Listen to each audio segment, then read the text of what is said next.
तर सर्वांचं स्वागत आहे सदैव क्लासेस मध्ये. इयत्ता 8वीचा भाग 3 आपण सुरू केलेला आहे. दिवाळी झालेली आहे आणि दिवाळीच्या नंतरचा जो आपला अभ्यासक्रम सुरू केलेला आहे त्यातील काही विषय तुमचे बऱ्यापैकी कव्हर अप म्हणजे हळूहळू पुढे घेऊन चाललेलो आहोत.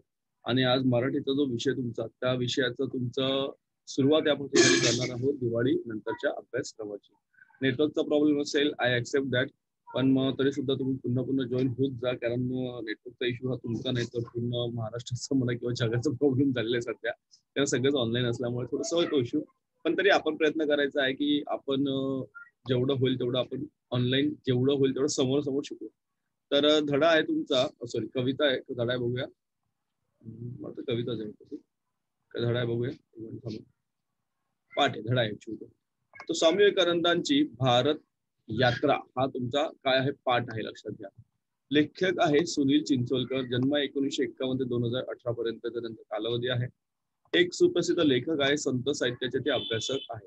संस्काराचे मोती समर्थ रामदासांचे व्यवस्थापन, विद्यार्थ्यांचे श्री रामदास, त्याचबरोबर श्री दासबोध विवरण संच भाग 1 ते 6, 10 संत चरित्रे इत्यादी जवळजवळ 40 पुस्तके त्यांची प्रकाशित झालेली आहेत. त्यांना शिवसमर्थ पुरस्कार मिळालेला आहे, कृतज्ञता पुरस्कार मिळालेला आहे, समर्थ रामदास पुरस्कार त्यांना मिळालेला आहे. हा जो पाठ आहे, हा जो धडा आहे, या धड्यामध्ये स्वामी विवेकानंदांच्या भारत यात्रेदरम्यानचे प्रसंग त्या ठिकाणी आलेले आहेत. स्वामी विवेकानंद कोण आहेत हे आपल्याला वेगळं सांगायची आवश्यकता नाही, लक्षात घ्या. खूप महान असे थोर पुरुष ते होऊन गेले. त्यात स्वामी विवेकानंदांच्या वाचनाची गती, त्यांची आकलन शक्ती या विषयीचे वर्णन आलेलं आहे. लक्षात घ्या, स्वामी विवेकानंदांची वाचनाची गती फार खूपच विलक्षण होती. त्याचबरोबर त्यांची आकलन क्षमता, ज्याला ग्रास्पिंग पॉवर म्हणतो, ती सुद्धा खूप छान होती. भारत यात्रेच्या समारोप प्रसंगी कन्याकुमारी येथील शिलाखंडावर स्वामी 3 दिवस ध्यानस्थ बसले होते. किती दिवस? 3 दिवस. सलग 3 दिवस आणि त्या 3 रात्री त्यांनी भारतभूमीच्या सद्यस्थितीचे आणि त्या परिस्थितीमध्ये परिवर्तन घडवून आणण्याविषयीचे चिंतन केले. या प्रसंगातून स्वामीजींची राष्ट्रभक्ती आणि जनसामान्यांच्या जीवनात परिवर्तन घडवून आणण्याची आंतरिक तळमळ तुम्हाला दिसून येते. प्रस्तुत पाठ हा त्यांचा मानवतेचा महापूजारी स्वामी विवेकानंद हे जे पुस्तक आहे त्या पुस्तकातून या लेखकांनी घेतलेला आहे. धड्याचं नाव आहे स्वामी विवेकानंदांची भारत यात्रा. हे बघा, हे स्वामी विवेकानंद थोर असे महान पुरुष. तर ज्या देशाची आपल्याला सेवा करायची आहे त्या देशाच्या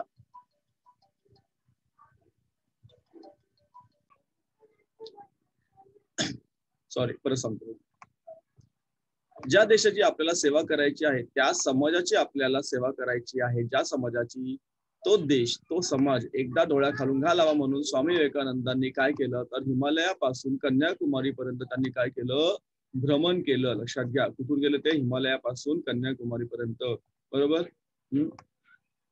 तर त्यांनी पूर्ण देश भ्रमण केला. का बरं केला? कारण त्यांना वाटलं की हा संपूर्ण समाज, हा संपूर्ण देश आपण काय करावा, डोळ्याखालून घालावा.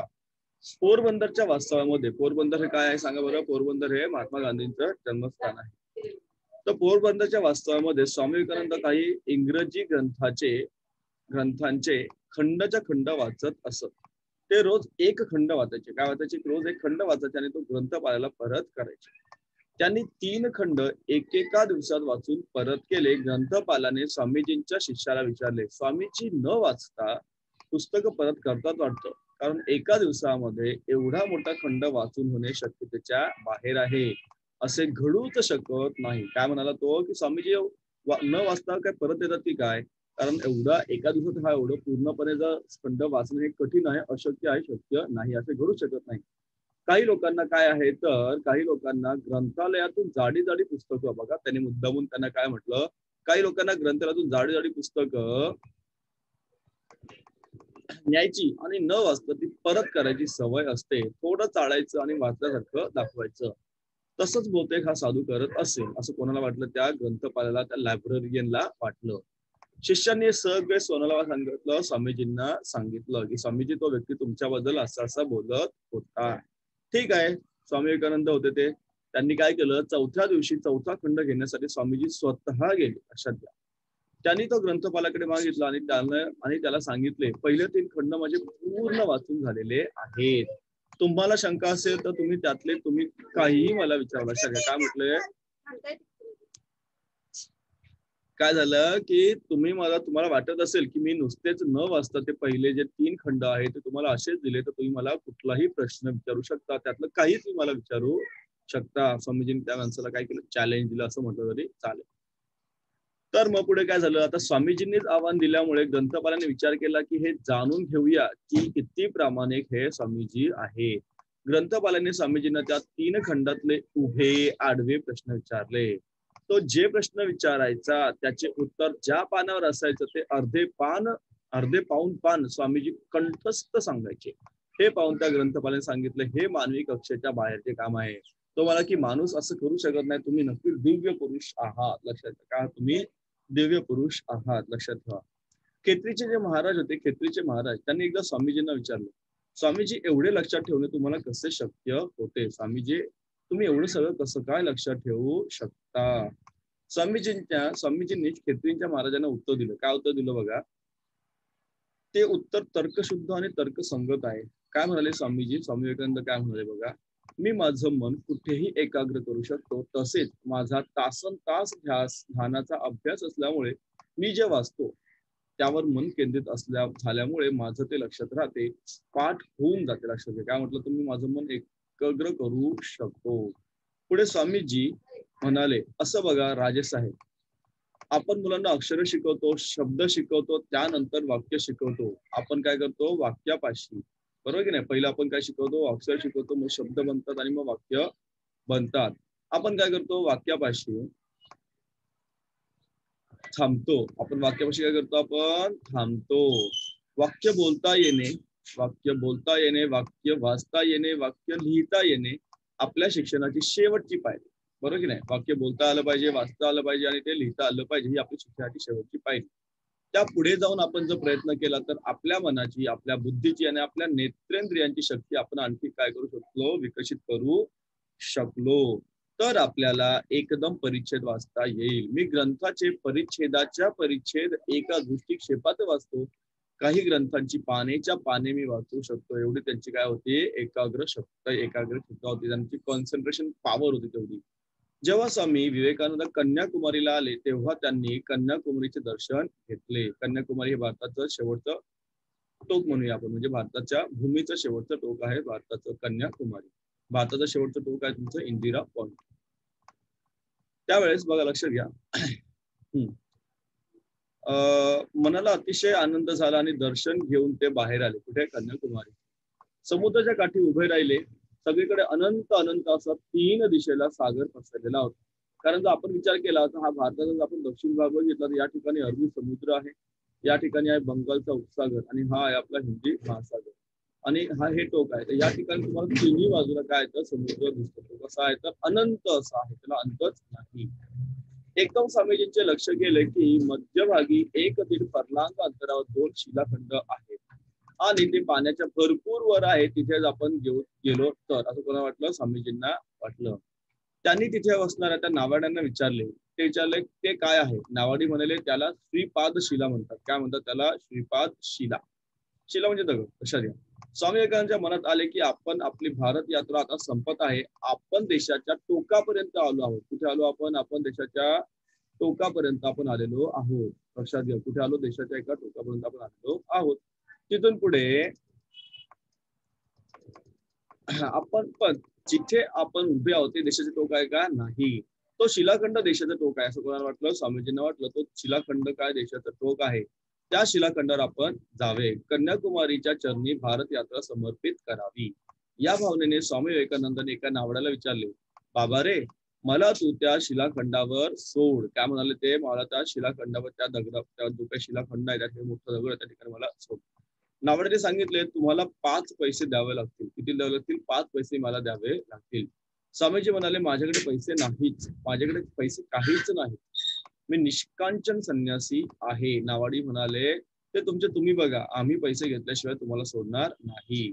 स्वामी विवेकानंदांनी एकदम त्या सागरामध्ये उडी मारली. तो नावाडी म्हणाला, आम्ही काय तुम्हाला सोडणार नाही, आम्हाला पैसे तुम्ही द्या. तर ते स्वामी विवेकानंदांनी विचार न करता काय केलं, समुद्रामध्ये उडी मारली. कल्पना करा, फरलांग 1.5 फरलांग अंतर पोहोचत जायचे, बरंच अंतर होतं त्या फरलांग 1.5 फरलांग अंतर बरंच असतं ते बघा. तर स्वामीजींना आणखी एक मोठा धोका माहित नव्हता. काय तर त्या कन्याकुमारीच्या त्या समुद्रामध्ये शार्क मासे आहेत. कोणते मासे आहेत? शार्क मासे. आणि त्या शार्क माशांचा जबडा इतका जबरदस्त असतो, तुम्ही पाहिलं असेल चित्रपटामध्ये वगैरे. आणि की त्यातले दात हे हत्तीच्या सुळांसारखे असतात. एखादा मनुष्य जर जबड्यामध्ये सापडला तर ते त्याला काकडीसारखे तोडून तोडून खाऊन टाकतात. कोण? हे शार्क मासे. जेव्हा स्वामीजी, बघा पुढे,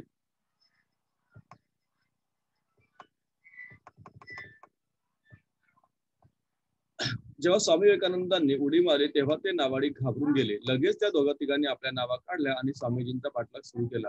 त्यांना वाटलं या माणसाला वाटेत काही संकट आले तर, दम संपला तर. स्वामीजी त्या खडकावर, शिलाखंडावर पोहोचले. त्या नावाड्यांच्या लक्षात आले की हा संन्यासी सामान्य मनुष्य आहे का? नाही, हा संन्यासी कोणीही सामान्य मनुष्य नाहीये. हा कोणीतरी अद्वितीय शक्तिशाली मनुष्य आहे. कसा आहे तो? अद्वितीय शक्तिशाली मनुष्य आहे. स्वामीजी त्यांना म्हणाले, मी आता 2-3 दिवस इथेच राहणार आहे. तेव्हा ते नावाडी आणखी थक्क झाले.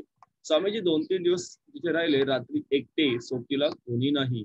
3 दिवस नुसते थांबले नाही. ते काय बसले? ध्यानस्थ बसले. लक्षात घ्या, 3 दिवस थांबले नुसते ध्यानस्थ बसले. त्यांना काहीतरी खायला द्यावे म्हणून अनेकदा हे नावाडी लोक यायचे आणि त्यांच्यासाठी काहीतरी खाण्याचे आणायचे. त्यांना हाका मारायचे, पण त्यांच्या लक्षात आलं की स्वामीजी भाव समाधीमध्येच आहेत. त्यांना काही ऐकू येत नाही, जात नाही. त्या नावाड्यांना किती वाईट वाटलं असेल की आपण 5 पैशासाठी एवढ्या मोठ्या माणसाला नाही म्हटलं. पण त्यामुळे स्वामीजींचा अंतस्थ अग्नी प्रदीप्त झाला. स्वामीजी म्हणतात, जितका विरोध असेल, जितकी प्रतिकूलता असेल, तितका माणसातला अंतस्थ अग्नी प्रदीप्त होत असतो. अनुकूलतेमुळे माणसातले फुल कोमेजून जाते. त्याला जरा संघर्ष करता आला पाहिजे, थोडी संकट असली पाहिजे, थोडा विरोध असला पाहिजे,